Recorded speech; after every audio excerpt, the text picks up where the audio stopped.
মমতা বন্দ্যোপাধ্যায়ের চোর, দুর্নীতিবাজ, নির্লজ্জ, বেহায়া, গুন্ডা, মাফিয়া রাজদের তৃণমূল দলটাকে চুনকালি মাখিয়ে দিল হাইকোর্ট। আপনারা জানেন কদিন আগে আইপ্যাকের কর্ণধার প্রতীক জৈন তার বাড়িতে এবং তার অফিসে ইডি হানা দিয়েছিল। সেইখানে মমতা বন্দ্যোপাধ্যায় ছুটে যান এবং সেখান থেকে ফাইল টাইল বের করে নিয়ে এসে একাকার কাণ্ড করে দিয়েছে। একটা নজির পেশ করেছিলেন, ভারতের ইতিহাস গড়ে দিয়েছেন। কারণ এর আগে এরকম ইতিহাস ভারতে কখনো ছিল না। না এর আগে কোনো দলের থেকে এরকম হয়েছে, না কোনো মুখ্যমন্ত্রী থেকে এরকম হয়েছে, সিটিং মুখ্যমন্ত্রী থেকে। সেই কেস নিয়ে তৃণমূলের মমতা বন্দ্যোপাধ্যায় কেস করলেন যে ইডি নাকি ওনার ইলেকশনের তথ্য, ক্যান্ডিডেট লিস্ট থেকে শুরু করে নানা রকম তথ্য ইডি সংগ্রহ করে নিয়ে চলে গেছে। এই কেস হাইকোর্টে উঠেছিল এবং সেখানে কি হলো, হাইকোর্ট কি বললো, সবটা আপনাদের বলবো। তার আগে নমস্কার, আমি চন্দন, ছোট্ট ইউটিউব চ্যানেল দৃষ্টিপাতে আপনাদের স্বাগত জানাই। ইডি যখন প্রতীক জৈন আইপ্যাকের কর্ণধার তার বাড়ি এবং তার অফিসে হানা দিল, একটা পুরনো কয়লা মামলায় অনেক কিছু তথ্য পেয়ে ইডি সোজাসুজি এসে হানা দিল। কারণ তারা তথ্য পেয়েছে গোয়া ইলেকশনে কয়লা পাচারের কালো টাকা ওখানে হাওলা অপারেটরের মাধ্যমে দিয়ে গেছে এবং সেই যোগাযোগটা পাওয়া গেছে আইপ্যাকের সঙ্গে। তখন মমতা বন্দ্যোপাধ্যায়, সিপি মনোজ বর্মা এবং ডিজি রাজীব কুমার এমনকে নিয়ে হানা দিল সেখানে, যেখানে ইডি রেড করেছিল। এবং সেখানে গিয়ে পুলিশ দিয়ে ঘেরাও করে, সেখানে ছিল সেন্ট্রাল ফোর্স এবং ইডি ছিল, কিন্তু তাদেরকে ধমকানি চমকানি দিয়ে নানা রকমভাবে তাদেরকে ভয় দেখিয়ে তাদের থেকে নিজের গদির অপব্যবহার করে, নিজের পাওয়ারের অপব্যবহার করে সেখান থেকে তাদের থেকে ফাইল ছিনিয়ে আনলেন। তারপরে আমরা যখন দেখলাম মিডিয়ার ভিডিওগুলোতে, মিডিয়া ক্যামেরায় ধরা পড়েছে যে পুলিশ সেই সব ফাইলগুলো এনে মমতা বন্দ্যোপাধ্যায়ের পার্সোনাল গাড়িতে জমা করছে। ফাইলগুলোর মধ্যে যেসব ফাইল ছিল 2022 সালের ফাইল, গভর্নমেন্টের অনেক রকম ফাইলস দেখা গেল, মিডিয়ার ক্যামেরায় ধরা পড়লো। এখানে প্রশ্ন ওঠে যে গভর্নমেন্টের ফাইল আইপ্যাকের অফিসে, প্রতীক জৈনের অফিসে কি করছিল? আর মমতা বন্দ্যোপাধ্যায় সেখানে মিডিয়ার সামনে কি বললেন? মমতা বন্দ্যোপাধ্যায় বলেন তার নাকি ক্যান্ডিডেট লিস্ট এবং ভোটের যে সবকিছু তথ্য সেটা নাকি ইডি চুরি করতে এসছে। ওনার কথা অনুযায়ী মমতা বন্দ্যোপাধ্যায়কে বলবো, আপনার সঙ্গে আইপ্যাকের কি চুক্তি? আপনার তথ্য ওখানে থাকছে, আপনি গিয়ে ছিনিয়ে আনছেন, এর মানে কাউকে দেখানো যাবে না। যেটা আপনি এবং আপনার দল এটাই সবাইকে বলতে চাইছে যে আপনাদের তথ্য দেখানো যাবে না। যদি আপনাদের কথা অনুযায়ী তথ্যটা কাউকে দেখানো যাবে না, আপনার সঙ্গে আইপ্যাকের এমন কি ডিল আছে, এমন কি এগ্রিমেন্ট আছে যে কারণে এত সব তথ্য আইপ্যাকের অফিসে গিয়ে পৌঁছালো আর আপনি সেটা পৌঁছে দিলেন? ও কতটা ডেটা স্টোর করতে পারবে, কতটা ডেটা সুরক্ষা দিতে পারবে, এটা আপনাদের সঙ্গে কি এগ্রিমেন্ট আছে সেটা মানুষের সামনে তুলে ধরুন। কিন্তু আপনারা তুলে ধরছেন না। মমতা বন্দ্যোপাধ্যায়, মানুষ অতটাও বোকা নয়। আপনি মানুষকে এতদিন বোকা বানিয়ে এসছেন, আর নয়, মানুষ আর বোকা হয়ে থাকবে না। এবার মানুষের চোখ খুলে গেছে, মানুষ বুঝে গেছে, বুঝতে শিখেছে। এই জায়গা থেকে একটা নতুন মোড় নিল কি? মমতা বন্দ্যোপাধ্যায় নিজে ফাইল ছিনিয়ে এনেছেন, কেস করলেন ইডির বিরুদ্ধে যে উনার নাকি ডেটা চুরি করে নিয়ে গেছে ইডি এবং সেটাকে প্রিজার্ভ করতে হবে। এখানে একটা কথা বলা যায়, আইন অনুসারে, আমি যদিও আইন অভিজ্ঞ নই, কিন্তু আইন নিয়ে যারা কাজ করে তাদের থেকে জেনেছি ডেটা প্রিজার্ভ করা যায় ইন্ডিভিজুয়ালের বা অন্যান্য কনস্টিটিউশন বডির, কিন্তু কোনো পলিটিক্যাল অর্গানাইজেশন, কোনো পলিটিক্যাল পার্টির ডেটা প্রিজার্ভ করা সম্ভব নয়। একটা ক্লিন, একটা ট্রান্সপারেন্ট পলিটিক্যাল পার্টির এমন কোনো তথ্য থাকে না যারা মানুষের সামনে তুলে ধরা যায় না। মানুষের সামনে তুলে ধরা তাদের দায়িত্ব এবং কর্তব্য, শুধু দায়িত্ব কর্তব্য নয়, তাদের বাধ্যতা থাকে। কারণ মানুষ আপনাকে ভোট দিচ্ছে, আপনাদের জিতিয়ে গদিতে বসাচ্ছে, তাই ট্রান্সপারেন্সি থাকাটা ইম্পর্ট্যান্ট। যদি আপনার পার্টির ট্রান্সপারেন্সি থাকে তাহলে আপনি ডেটাগুলো তুলে ধরতে পারছেন না কেন? এর মানে ভোটের সময় ক্যান্ডিডেটরা যখন ফর্ম জমা দেয়, নিজেদের সম্পত্তি কত আছে, নিজের পার্টির কত কিছু আছে, কি আছে না আছে, সব কিছু জমা দেয় এবং আপনি ইলেকশন কমিশনকে যেটা দেখান, আপনি গরিব পার্টি, আপনি গরিব মুখ্যমন্ত্রী এইসব বলে দেখান, এর মানে এগুলো সব মিথ্যে। কোটি কোটি টাকা আপনাদের আছে, আপনার পার্টির আছে, কিন্তু আপনারা মিথ্যে বলেন। এখান থেকে তো এটাই প্রমাণিত হয়, এখান থেকে এটাই তো প্রশ্ন উঠতে পারবে বা উঠছেও। এরপর মমতা বন্দ্যোপাধ্যায় কী করলেন না, ইডির বিরুদ্ধে একটা কেস করলেন যে ইডি নাকি তাদের ফাইল চুরি করে নিয়ে গেছে, তাদের ডেটা চুরি করেছে। হাইকোর্টে কেস গেল।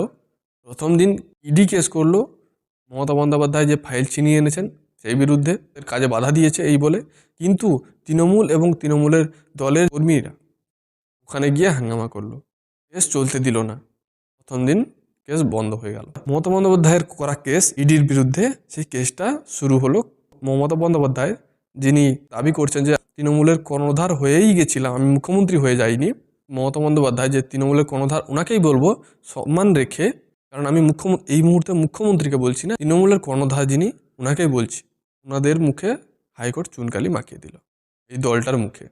হাইকোর্টে গিয়ে ওনারা যেটা দাবি করেছিলেন যে ডেটা স্টোর করতে হবে, ডেটা প্রিজার্ভ করতে হবে, প্রিজার্ভটা কার থেকে করবে? মমতা বন্দ্যোপাধ্যায়ের ডেটা চুরি করে এনেছেন, ইডি কোর্টের সামনে বলল যে কোনো কিছুই নিয়ে যায়নি। এখন তার সত্ত্বেও ওনারা কেস করেছেন, দাবি করছেন যে ডেটা প্রিজার্ভ করতে হবে। তাহলে তৃণমূল দলের কি ডেটা মমতা বন্দ্যোপাধ্যায়ের থেকে প্রিজার্ভ করা, মমতা বন্দ্যোপাধ্যায়ের থেকে সুরক্ষার দরকার আছে? কারণ ডেটা তো মমতা বন্দ্যোপাধ্যায় নিয়ে গেছে, ইডি নিয়ে যায়নি। ওটে ঠিক কি হলো আপনারা নিজে দেখুন। One is regarding the power scope of ED to seize certain types of documents. Second is their case that private confidential documents are seized. Therefore, this can't be done. These two, both these matters are sub judice before the Supreme Court. I'll point out those two judgments, not the judge. Only on not- 1, 2 now, sir. I hope you have heard the submissions. No. Commissioner only asks for preservation of the political data, allegedly political data. Grateful. That's all. Now, kindly, I'm obliged. If your ladyship is confining it, hear me for a minute. Why this is not maintainable? Grateful. Why this prayer is not maintainable? Hear me for a moment. Now, maintaining data would arise if I've seized the data, if it is in my possession. So you have already said that, sir. You have already made that. submission. Therefore, if it is not seized, how can I maintain it? Therefore, the petition is not maintainable because it makes false averments that I've seized data. The data is seized by Mamata Banerjee. The prayer should be made against Mamata Banerjee. In fact, we would like that prayer to be made. We'll support them if they make that prayer against Mamata Banerjee. Therefore, where is the averment that we have seized it? What data we have seized? What data we have to be? The courts cannot give a direction to seize something which is vague and which is not certain. We have not seized. I am making a statement. ED has not seized anything because when we wanted to seize, after taking into possession, Mamata Banerjee has taken away those documents and digital devices. That is our case before the Supreme Court. Time, sir. I have taken a note of. Therefore, the prayer against us is not maintainable. Therefore, the petition is not maintainable as far as preservation of data. If what data we have to preserve, we have not seized anything. We don't have possession of anything. Therefore, my statement may be recorded. That's all. I'll record. Introduction. Therefore, that prayer is therefore the petition is not maintainable. Very well. Let me hear Can I the. respond, Now, there are Mandy? two things. I'll finish off early as far as two other submissions are concerned. Number one, what we can say is when we can search is subject matter of petition of TASMAC, which is writ petition number 23. What is the writ petition? Anything to add? I will, which is writ petition number 395 of, no, that is the other, TASMAC. TASMAC petition. kya hai? Anything to add, sir? No, this is.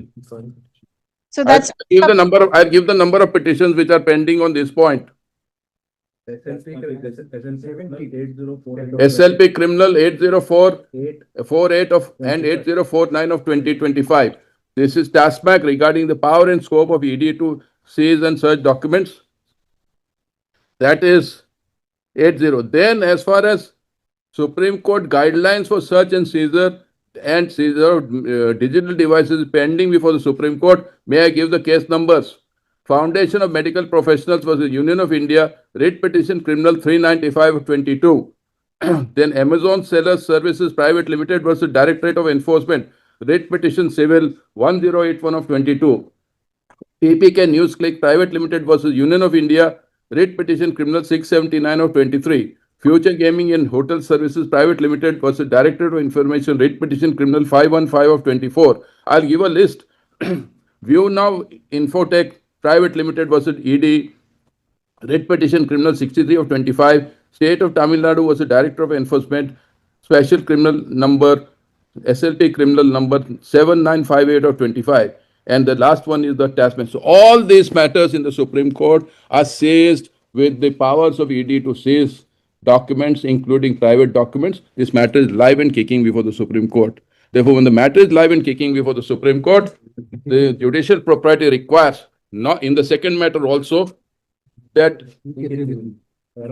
this honorable court should not hear the matter That is the judgment of G.K. Trivedi. Second matter is your matter, sir. I'll adjourn it on your prayer. No, even the first matter, I am on the first, I am conscious.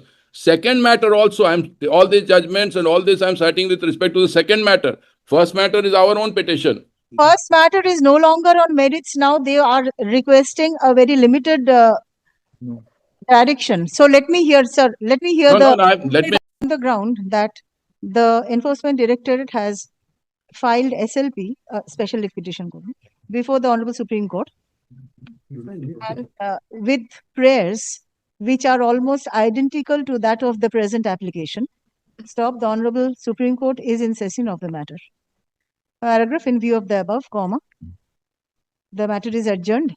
এবং Just তোদের now, হাত জোর yes. করছি ভাই, yes. তোদের হাত central গভর্নমেন্টকে হাত জোর করছি। Outside the court, Hadjo.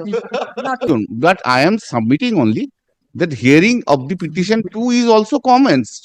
That's I am saying, submitting. Initially I have said, if item 2 hearing has been commenced, I am nothing I am saying. Then the map, because of the paucity of time, matter is adjourned. That's not. No, I am just suggesting. I am just I am just suggesting. Item 2, Trinamool Congress is not a party, is appearing for whom in item number 2? This is very important. Why I am saying? Why I am saying? He has no locus, is appearing for whom? You are appearing for whom, Mr. Bandyopadhyay? You are appearing for whom? Given by the ED to the court, to this court. this is No, not- that's it. This is allegation. There is no locus. Trinamool Congress is not a party. Aforesaid fact is also evident from the order. Why is he allowed to even argue? What is this? Yes, what is this? I should ask you. I should ask you. The court has said the matter is being adjourned. How can you argue even if you are not a party? How can you argue even if you are not a party? Have you filed an impleadment application? Have you filed an impleadment application? The proceeding is being live. Maybe, when the And you are Trinamool Congress is not a party in the second matter. He has no What I locus am to address the submitting, court. when Taking the advantage. matter will be going on in the Supreme Court, that the honorable judges of the Supreme Court will not look into the video. They will go only. How he can say what the Supreme Court judges will do? Who is he to say what the Supreme Court judges do or not? Recently, we played some videos I before am the Supreme Court. my observation In that two matter, Umar Khalid, we played videos, number of videos. In PFI matter, we played videos. How is he making statement what the Supreme Court judges will do or not? Therefore, How is the political therefore, such if thing? the ground has been I taken, strongly object to such my lord, things. at least, my lord, this is my. What the Supreme Court will do, they will ask my learned friend and Sought do. for by them. What nonsense. Kindly record to that extent, adjournment has been sought for by them. He is not a party. Trinamool Congress is not a party. It should not be heard. I do not know why he is being given this leniency. এত দিন ধরে এত বছর ধরে আজ কয়লা চুরি বালি চুরি পাথর চুরি এটা চুরি ওটা চুরি কল পায়খানা চুরি গরিব মানুষের এটা চুরি সেটা চুরি চুরি করে করে এসছে আজ ইডি হানা দেওয়ায় তাদের নামে মিথ্যে মামলা দিচ্ছে এর আগেও আমরা দেখেছি ইডি সিবিআইদের মেরে মাথা ফাটিয়ে দেওয়া পাথর ছোঁড়া ইত্যাদি ইত্যাদি করতে এই চোর দুর্নীতিবাজ যে দলটা নির্লজ্জ বেহায়ার মতো মানুষকে ভুল বুঝাচ্ছে মানুষের বিরুদ্ধে মানুষ খেপাচ্ছে অন্যান্য দলের বিরোধীদের মারছে এই দলের একটাই পোস্ট আর বাকি সব ল্যাম্প পোস্ট সবাই জানে আমি বলছি না এই দলের যে সুপ্রিমো নবান্নের 14 তলায় বসে থাকা কালীঘাটের এই মহিলা নির্লজ্জ বেহায়ার মতো দিনের পর দিন মানুষকে মিথ্যে বুঝিয়ে মিথ্যে বলে ওনার তো মিথ্যে বলার কোনো শেষ নেই উনি মুহূর্তে মুহূর্তে মিথ্যে কথা বলেন কদিন আগে আপনারা দেখেছিলেন ওয়াকফ আইনও এসেছিল তখন বলছিল আমি আইন হতে দেবো না এটা হতে দেবো না সেটা হতে দেবো কদিন যেতে না যেতেই নাম তুলে দাও তাড়াতাড়ি কত বড় মানুষের ক্ষতি করলেন আপনারা ভাবতে পারছেন তারপর আবার যখন এসআইআর এলো সেন্ট্রাল গভর্নমেন্টের থেকে তো হয়নি এটা হচ্ছে ইলেকশন কমিশনের থেকে কারণ ইলেকশন কমিশনের একটা কাজ একটা কনস্টিটিউশন বডি তার নিজস্ব এটা কাজ ইলেকশন কমিশন কারোর অর্ডারেও করে না কারোকে জবাব দিতে বাধ্য নয় কারণ এসআইআর বা ইলেকশনের যে কোনো কাজ সেটা তার নিজস্ব আর সে একটা ইন্ডিপেন্ডেন্ট বডি তো সেই কারণে সে তার নিজের কাজ করতে এলো মমতা বন্দ্যোপাধ্যায় দিনের পর দিন মানুষ খেপাচ্ছেন এসআইআর হতে দেবো না এটা হতে দেবো না ওটা হতে দেবো না মানুষের ভোট চুরি হতে দেবো না ভোট চুরি তো আপনারা করছেন যদি ভোট চুরি ওরা করে থাকতো তাহলে তো এসআইআর করতো না কারণ এসআইআর হলে মৃত মানুষদের বিভিন্ন রকম যারা ধাপাবাজি করে বিভিন্ন রকম যারা ডবল ভোটার যে অন্য জায়গায় চলে গেছে সেসব নামগুলো বাদ যাবে যদি তারা ভোট চুরি করা হতো তাহলে তারা করতো না। আপনাদের যদি ভোট চুরি হওয়ার ভয় আছে, আপনারা যদি ভোট চুরি করেন না, তাহলে এসআইআর কেন হতে দিচ্ছেন না? এখানে মানুষকে ভালো দিনের পর দিন মিথ্যে বললো, এখনও মিথ্যে বলে চলেছে। দিনের পর দিন ইলেকশন কমিশনকে লেটার লিখে যাচ্ছে আর মিথ্যে বলে যাচ্ছে। এদিকে যখন কয়লা চুরির মামলা নিয়ে ইডি রেড করলো, তখন তৃণমূল বলছে কি এই পুরনো 5 বছরের মামলা, 3 বছরের মামলা, এই মামলা ওই মামলা 3 বছর হোক আর 5 বছর, সেই মামলা ক্লোজ হয়ে যায়নি, অনগোয়িং ওটা। আর সবচেয়ে বড় বিষয় হচ্ছে 2025 সম্ভবত অক্টোবরে একটা নতুন মামলার হয়েছে এই কয়লা চুরির বিরুদ্ধে, যে কারণে দিল্লিতে থেকে শুরু করে নানা জায়গায় কয়লা চুরির বা কয়লা পাচারের যে ষড়যন্ত্র নিয়ে ইডি বিভিন্ন জায়গায় রেড করেছে, শুধু এই জায়গায় নয়। সেরকমই একটা জায়গায় কলকাতায় রেড করলো। তখন মমতা বন্দ্যোপাধ্যায় সিপিকে নিয়ে, ডিজিকে নিয়ে ওখানে পৌঁছে গেলেন। আচ্ছা আপনারাই ভাবুন তো, ওই এর আগে তো পার্থ থেকে শুরু করে নানা নেতারা তৃণমূলের চুরির দায়ে জেলে গেছিল, ধরা পড়েছিল, কই তখন তো মমতা বন্দ্যোপাধ্যায় যাননি। এরকম কাজ দুবার করলেন। একবার যখন পুলিশ কর্তার বাড়ি রেড হয়েছিল, তখন গিয়ে ওখানে আন্দোলন করছিলেন, তার বাড়ির সামনে বসে এই করবো ওই করবো, দিনের পর দিন আন্দোলন শুরু করে দিলেন, সেখানে একবারও করেছিল। আর আজকে প্রতীক জৈনের অফিস এবং তার যখন বাড়িতে ইডি হানা দিল, ইডি রেড করলো, তখন উনি পৌঁছে গেলেন। তাহলে এখানে আপনারাই বুঝতে পারছেন যে স্পষ্ট যে পুলিশ কর্তার বাড়িতে রেড হয়েছিল তার বিরুদ্ধে অভিযোগ সারদা কাণ্ডের সঙ্গে জড়িত। এই সারদা কাণ্ডের ঘটনা নিয়ে তার বাড়িতে রেড হয়েছিল, এদিকে কয়লা চুরির মামলা নিয়ে রেড হলো। এটা দুটোই বড় বিষয়, দুটোই হাজার হাজার কোটি টাকার ঘাপলা হয়েছে, হাজার হাজার কোটি টাকা চুরি হয়েছে। ইডি কারবাই করছে, ইডি যখন কেস নিয়ে জাজ করছে, তখন মমতা বন্দ্যোপাধ্যায় গিয়ে সেখানে বাধা দিলেন। শুধু বাধা দিলেন, শুধু ভারতের ইতিহাসে তো এটা নজিরবিহীন ঘটনা, কারণ এর আগে এরকম কখনো কোনো মুখ্যমন্ত্রী করেনি, কোনো পার্টির লিডারও করেনি। এটা প্রথম মমতা বন্দ্যোপাধ্যায় ভারতের ইতিহাস গড়ে দিলেন। কিন্তু আমি সেদিকে যাচ্ছি না, আমি এটা বলবো যে উনি কী কারণে, এমন কি ডকুমেন্ট ছিল, এমন কি ছিল যেখানে উনি চুরি করে নিয়ে এলেন, আমরা এখনও জানতে পারিনি। উনি এখনও বলেনি, উনি নিজের মুখে বলছেন আমি ফাইল নিয়ে এসেছি, এটা নিয়ে চলে এসেছি, ওটা নিয়ে এসেছি, কিন্তু উনি একবারও বলছেন না যে ফাইলের মধ্যে কী আছে, এমন কী ছিল যে কারণে ওনাকে ছুটে যেতে হলো। তারপর যখন মিডিয়া প্রশ্ন করলো, মিডিয়া রিপোর্টাররা প্রশ্ন করলো কয়লা পাচারের যে টাকা গোয়া ইলেকশনে কি সেগুলো খরচা করা হয়েছিল, তখন উনি ক্ষেপে একদম ভাই তেলে বেগুন হয়ে গেছে। এই চোর, এর দালাল, ওর দালাল, বিজেপির দালাল, অমিত শাহর দালাল, এই দালাল, সে চুরি করেছে, ও চুরি করেছে, নানা রকমভাবে রিপোর্টারকে দালাল বলে দাগিয়ে দিল এবং এর নামে ওর নামে করে বিষয়টাকে কাটিয়ে দিল। উনি একবারও কিন্তু এখানে একবার ভেবে দেখুন, উনি একবারও এটা বললেন না যে না আমি চুরি করিনি বা আমি টাকা নিইনি বা গোয়া ইলেকশনে কোনো টাকা যায়নি, এটা উনি একবারও বলেননি। উনি কিন্তু কথাটা কাটিয়ে গেলেন এর নামে ওর নামে দোষ দিয়ে। এখান থেকেই বুঝতে পারছেন যে ঠিক কী চলছে, কতটা কীরকম ষড়যন্ত্র চলছে এবং কতটা টাকার হেরফের চলছে।